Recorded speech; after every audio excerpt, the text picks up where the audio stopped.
เอามื้อนี้สิมาขายเครื่องได้มื้อนี้น่ะเนาะขอกราบสบายดีงามๆ3 บาทซ่อนในใจเด้อทั้งคนที่สบายดีและคนที่บ่ค่อยสบายทางห้างธิดาเขามีอันนี้เด้อผลิตภัณฑ์เจลส้มเนาะเจลส้มบ่แม่นเจลมักนัดแต่เป็นเจลมะขามสูตรเฮาอันนี้แนะนำกันเนาะอันนี้คือเจลเพี้ยคือโอ้โหเจลเพี้ยส่วนเจลส้มนี่เว้าเรื่องเก็บรักษานี่ง่าย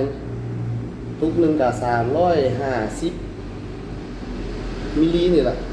รักษาง่ายไอ้นี่อยู่ขอแต่ตู้เย็นเก็บไว้เป็นเดือนก็ได้เนาะอันนี้มาโฆษณาขายเนาะอันนี้นี่ 35,000 ทางห้าน้องจะขาย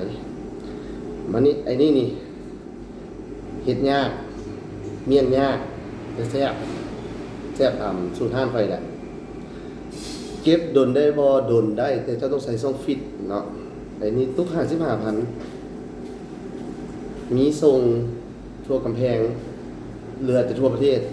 แต่ลูกค้าจ่ายเองค่าส่งเนาะไอ้นี่จะมีปลาแดกสำหรับคนที่บ่กินปลาแดกจะบอกไอ้นี่มีปลาแดกมีตับมีสูตรลับๆของเขาแหละก็สิมาเสนอประมาณนี้แล้วมีทั้งกล่องมีแบบตุ๊กนี้350และกล่องแบบนี้อันนี้ก็น่าจะ310กันเนาะใครสนใจก็ติดต่อหรือทักเข้ามาก็ได้เนาะเด้อกับฝาก